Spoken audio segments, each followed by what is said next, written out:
Yeah. So yes. So why is this the Rust? A Rust Meetup is I've developed a programming language that that can define itself. It's its own meta language, and I've implemented that in Rust. So I've implemented an interpreter for that, and I've been working on like three tutorials to kind of showcase where the language is at, what you can do in it, and so this is the part 2 of a talk that I gave back in October. So I kind of demonstrated a common tutorial when starting new programming languages, which is implementing factorial function.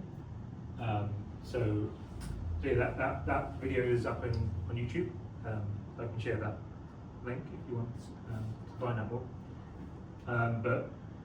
Today I'm going to work down. I'm going to show you this relationships tutorial, which is just kind of demonstrating the logic-based programming that's possible with Geo.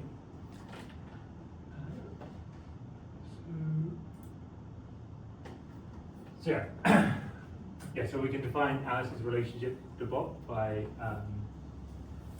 writing let Alice is parent of Bob. So I've implemented my own syntax highlighter.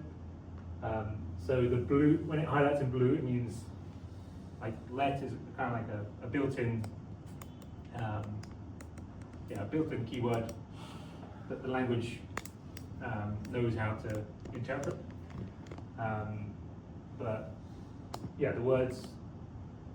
The words in green, they're all new concepts to the interpreter. But anyway, it can still accept this input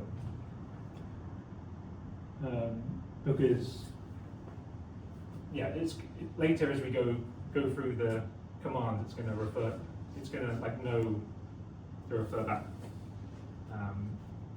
to the same words.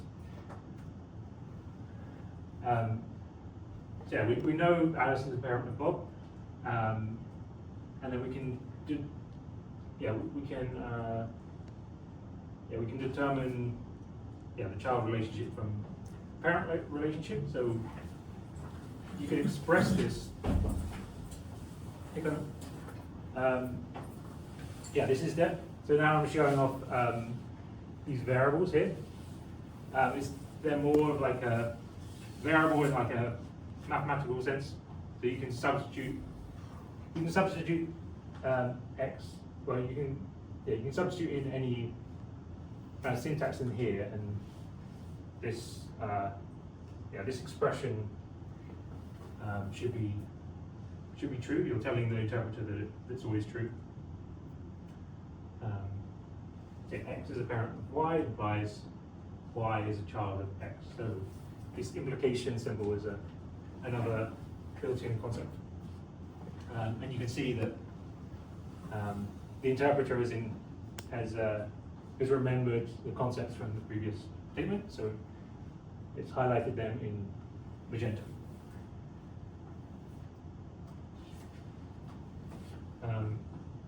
You can work out.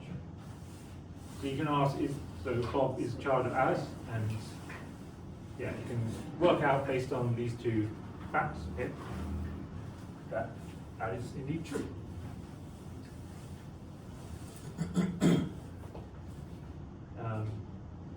And then for the we also have the interpreter doesn't yet know the concept of negation, but we can program that in by defining not x implies that x is false. It reduces to false. Reduction, in this case, it's like when you evaluate expressions, they just reduce to a simpler form towards the normal form.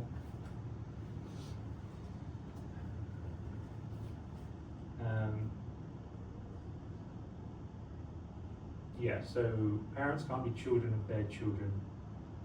That's to prevent. Yeah, that's to prevent you trying to tell the interpreter nonsense. Yeah, but so we can see, so we know that Alice is a parent of Bob. Is Alice a child of Bob? So now the interpreter knows that that is false.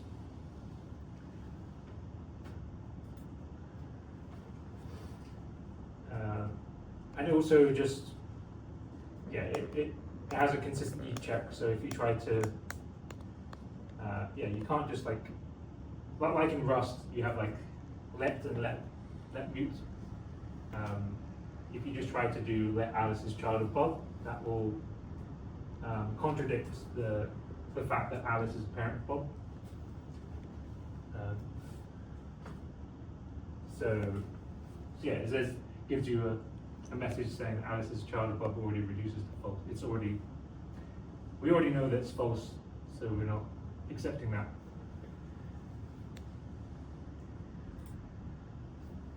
And we can go further, we can define the grandparent in terms of parent relationships.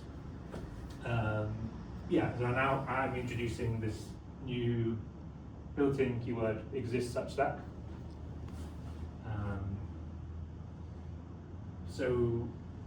We're saying that there is at least one concept such that there's always a parent of there's a chain of parents. Yeah, there's always if there's a chain from there's two levels up, two parent levels up,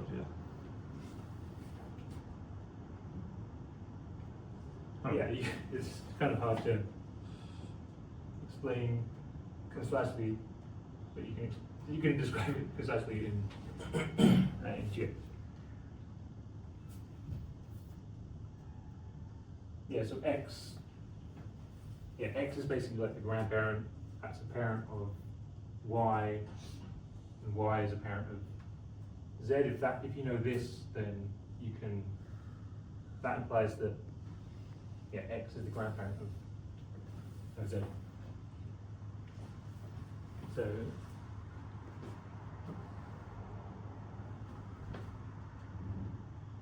So if you say let Charlie is a parent of Alice, then with this rule, the interpreter can then infer that Charlie is the grandparent of Bob. So we can check that. And that is indeed true. That is the end of the tutorial. I guess I was going to take you to a tour of the code base, but it might be a bit difficult with the widescreen. But maybe I can just take some questions so far.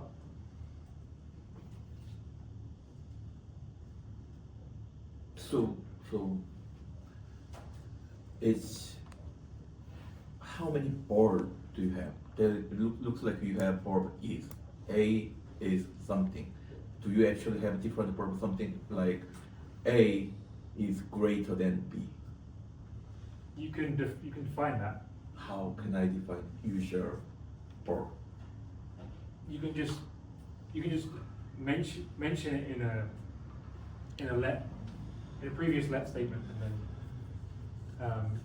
give the interpreter some more facts that refer to the same verb. Okay, then can I, for example, how can I use Alice is 6 years old? Yeah. Bob is 3 years old, older than Alice. Then can I say Bob is 12 years old? That should be false. You also need to define. How can I define older, younger, and comparing? Well, it's a combination from using the let keyword, which is which you're just telling the interpreter that the expression after it is true. You also have the variables here, so that just, you can, you can create rules, generic rules. Then I have to manually create the 2 is bigger than 1, 3 is bigger than 2 rules. Or it don't have the actual, it doesn't know any maths. any math. So I have to define 1 is smaller than 2, 2 is smaller than 3, 3 is smaller than 4.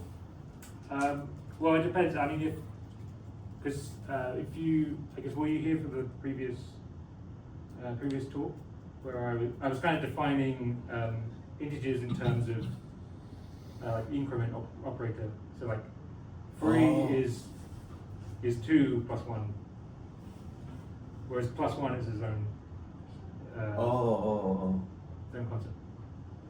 Then So you can defer, you can define rules that where you can apply comparison based on the increment operator. okay, then that has the concept of comparison, bigger or small. It doesn't know Okay. at the moment. At the moment, but it I- will. You plan to. Well, I guess that would be like a library. Yeah, that's a Yeah, library, yeah. but It's not like cool. It doesn't need to be cool. It doesn't need to be like part of the. So the core of it is basically just like inference from facts. Is that a fair way of stating it? Yeah. It's not doing math. It doesn't have a concept of like 2 times 4 or something like then that. can I understand that that's the language Yeah. which doesn't have standard library yet, or Yeah, it will not have it's the. it's not a batteries included thing, but like when I develop the language more, well, I want to like just have reusable modules and so on. But at the moment, I'm still like I'm wanting to demonstrate it and like make sure people understand where I'm going with it. Yeah, it's okay because language can have no standard library. Yeah, I want like most of the language to be as much as the language as possible to be user defined. I'm trying to create a system, where you can define everything as you please. So based at this moment, it has is and true and false, and len. That's the keyword right now. It has. True and false are, they're built-in keywords. That was just something I invented in this tutorial. Uh-huh.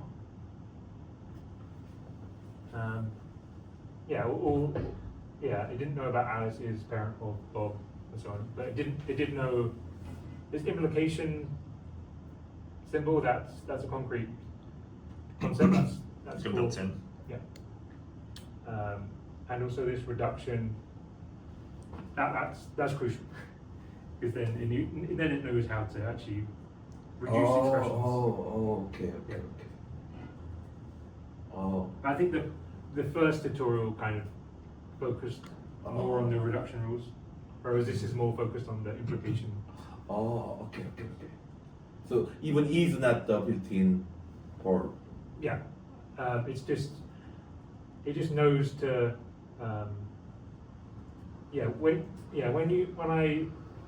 when I execute this expression, like it's reducing this expression, so it's going. All it knows really is these two facts, and so what it does, it looks for rules where it can fit this in. So it can fit this in here.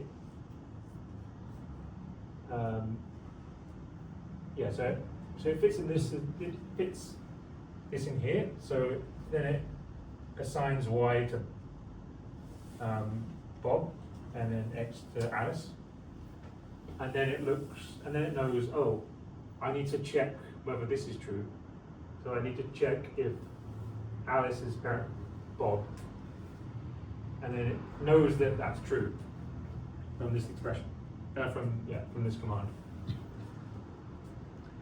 So let x something y, and then is y something x. That's kind of the promise UN language. Then the system actually follow the root. I mean the replace in the string. String. That's the logic. Looks like Yeah, it searches for a matching syntax, Matching syntactical structure. So is this like functional pattern matching? Kind of? Because you're doing pattern matching, right? Yeah. But then if it matches, the pattern is actually kind of like the definition of a function itself? Like the is parent would then Yeah, so, match, I mean- you would extract the x and y, and that by itself could be used for the other, I guess, expression function. I guess pattern. I guess with languages, pattern matching is more closely related to the reduction rules that haven't really shown explicitly. It's like if I just had like let x reduced to false, that would. I don't think it would even accept that because it'll be too general. But yeah, you can replace anything before the reduction operator with a variable expression, and that's more closely to what people think of pattern matching. But then with these implication rules, they go a bit further into logic programming. And so Like on. Prolog or something, right? Yeah, that goes more into Prolog. For the symbolic execution of follows. Yeah, that's another aspect. Yeah.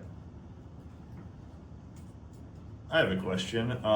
What did you use for like parsing this? Like, what does your like parsing like core look like in like broad terms? Not nom. Not nom. Okay. It's all it's all Hand rolled. yeah. Yeah. Nice. Because I need to make it like kind of runtime dependent and stuff, and I think it was just easier to. It was just more straightforward to just build my own custom parser and stuff. Does it support emojis? Yeah, you can enter. Support? Did you do whatever? Yeah, go to gia-lang.org and then you can enter emojis. What was it again? The website? gia-lang.org. Do I need to ZIA. spell it with a hyphen? Yeah, just the symbol. Just the symbol.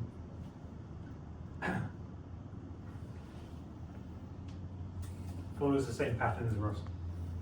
Rust lang.org.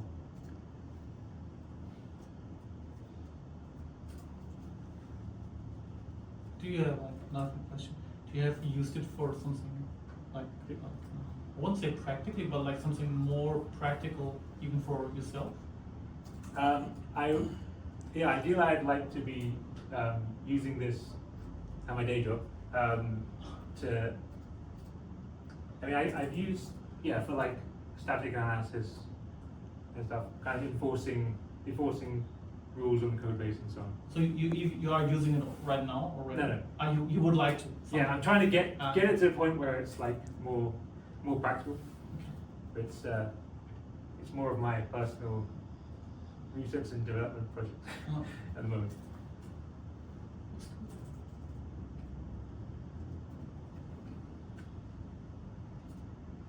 So I see you use the let, and then you define your, I don't know how you call it. Does that mean I can't change it later? Let's say I have x is parent of y. Can I change that? The implication of it, or how do you call it? Or because it's let, it's fixed, I cannot modify. You have to forget it, and then Do you need to type it? Like, is there a command to forget? I'm not sure if I've like merged it yet into the main branch. Because I thought maybe you have a Latin purpose and then there's gonna be a bar. No, I'm not gonna. I'm not gonna copy No. JavaScript. But then But one of the, one of my aims is for the, it's for Gia to like actually be able to partially pass JavaScript and kind of do some static analyses, like custom static analysis stuff on that. So it's How- cool. I guess the idea would be then you define like rules somehow, and then you like feed your code base into it and say, does this like match some of these rules or something? Yeah, I mean, you could kind of transform. You can transform code as well. It could like help you automatically refactor code and so on. And you don't. The benefit with, what I wanted to focus on, like, making it. You don't have to like specify all facts up front. Like things can just be unknown, and so like expressions just don't reduce further. So yeah, I can. My goal is to like be able for anyone to be able to like create like a custom lint for whatever language they're working on. Just tell it like the minimum rules it needs to like to be able to detect a certain class of bug or basically I want the like the niceties of Rust in whatever language I am having to program in.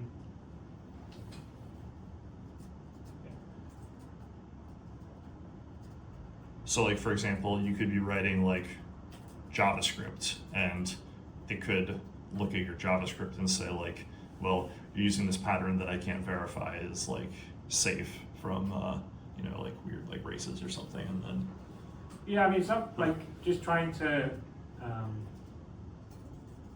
or you must use const and let and not var. no, I mean like ESLint like covers those the kind of common use cases, but like I'm thinking of like more stuff where like say TypeScript isn't enough, like when error handling, like handling throwing errors and catching stuff. That could in theory be like statically analyzed and like be able to you can have like certain stricter levels and stuff, which is kind of hard to do just with ESLint because it's more like looking at a single file, whereas instead of like looking at the whole code base. I also use this other tool called AskGrep. Like the AST grep. Yeah. Okay. Not AskGrep. I heard it the other one. And I was like, no, it has to be me. Yeah. It's fine. Well, I'm British, so I wouldn't be pronouncing that way. AskGrep was kind of it allows you to kind of like write patterns of syntax for like certain supported languages that like are covered by this by tree sitter. And I've used that. I've used AskGrep in my day job to actually detect like prevent certain render errors and stuff with React Native. But I want to have like a more powerful generic solution than that. This would be great if it could get to that stage. I got another question.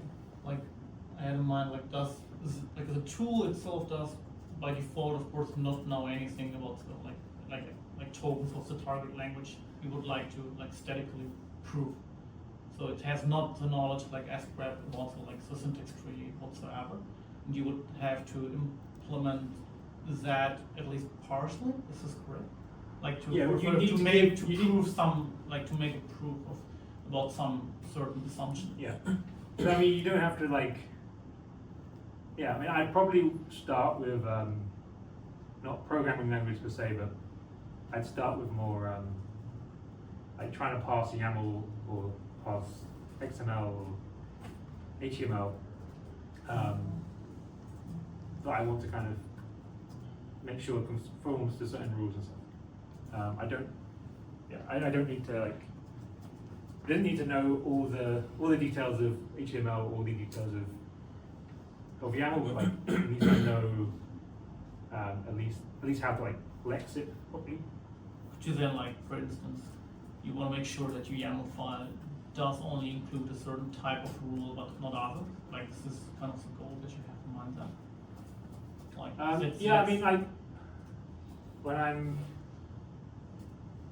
mean, when I'm like, I do Kubernetes at work, and like there's lots of like YAML crap that I have to deal with, and it'd be nice to have like just express like the common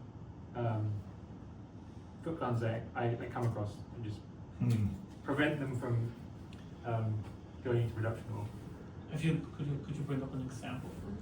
And it's easier, like, to kind of to. Yeah, well, actually, the example I'm having in mind is I use Hyperview, which is for the clear app, like the home tab is it's like partially it's like a partial server-side rendering on the back end it sends a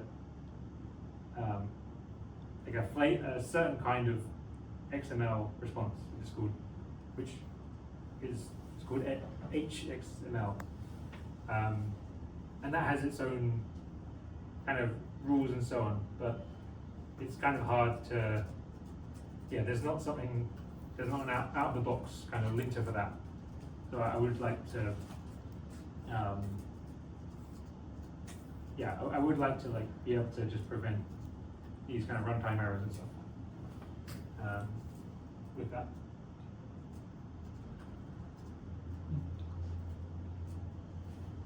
How are we doing for time? 40. I guess I'm Time for maybe one last question.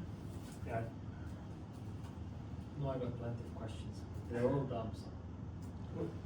The question is done. Okay, then, I was just wondering, how would you add support in this example where you have this matching of this definition for is parent of?